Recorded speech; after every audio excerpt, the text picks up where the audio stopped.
Hi everyone, our Bible verse for today is all about Hebrew 1:14. Are not all angels ministering spirits sent to serve those who will inherit servant? Sa Tagalog, ano ang mga angels? Kung ganon. Sila ay mga spiritual na naglilingkod sa Diyos at ang sinugo upang tumulong sa mga magkakamit ng kaligtasan. So, yung teaching for natin today sa verse na to is believers do not have guardians or do not have guardian angel. Na kahit saan ka pumunta, minsan kasi nasa isip natin na baka may angel tayo. Pero ang totoo, believers do not have guardian angel. Na kahit saan ka pumunta, guarded ka o walang ganon.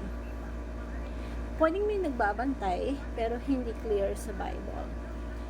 Di tinuturing na bodyguard ang mga guardian angels kasi they are the servants of God, not sa atin. Believers are higher than guardian angel. Paano nangyari yun? So, kasi tayo bilang iniligtas, nilinis ng Panginoon, itinuring na kapantay ng ating Panginoong Hesukristo, co-inherit of Jesus Christ. Bakit mas mataas tayo sa angels? Dahil itinaas tayo ng Diyos. Yung status natin, simula nang isinugo ng Diyos sa nag-iisa niyang anak, itinaas ang status natin. Bagamat naging kalaban tayo ng Diyos, isinugo niya yung anak niya para tayo linisin, tayo'y hugasan sa dugo ng Diyos. Kaya yung mga angel, mas mababa sa atin. Tayo itinuring na kapatid ni Hesukristo. Kasama ng mga, kumbaga kasama tayo, co-inherit tayo ng ating Panginoong Hesukristo. And that is the grace of Christ. Dahil yun po yung biyaya ng Diyos na nailigtas tayo at malinis tayo. Ang mga mananampalataya ay pinaglilingkuran din ng mga angels. Maybe sa buhay natin, may mga pangyayari na hindi natin maipaliwanag. Pero, isinugo sila ng Diyos para tulungan yung mga believers. Kahit ano pang itsura ng mga angels, they are servant of God. Para gampanan ang pinapagawa ng Diyos. Kasi yung status natin, ginawa tayong anak ng Diyos, kapwa, tagapagmana ng ating Panginoong Hesukristo.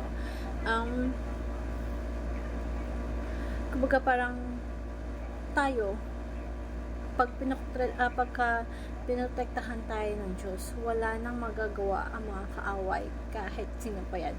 We are protected by God, by the Holy Spirit, and Christ Himself. The Lord, siya yung master na hindi kikilo sa mga angels na walang utos sa mga master. So, as we believers, we directly talk to God, talk to Jesus, at siya yung magpapasunod sa mga angels ko yung mga gagawin. Ang mga angels po talaga, they work behind the scene na kailangan para matulungan ng mga believers. But that's command directly coming from God. Because God, siya yung nakakaalam ng nangyayari sa physical and spiritual realm. So, hayaan natin ang Diyos ang kumilos sa buhay natin. And bonus po kung meron tayong mga angels, mga bodyguards na nagbabantay sa atin. But with the command, with the full authority command of our Lord Jesus Christ. And I want to share this simple prayer. Heavenly Father, thank you for your love and care for me. I am amazed that you have made a part of your family and have given me a place higher than angels. I am grateful for how your angels minister to us and fulfill your purposes. Help me to always see them as your servants, always ready to do your will. And I trust God in the power and protections and even against fallen angels or demons. Remind me to come directly to you in a prayer, knowing that you hear me and care for me deeply. And I pray in Jesus' name, amen. Thank you everyone and God bless.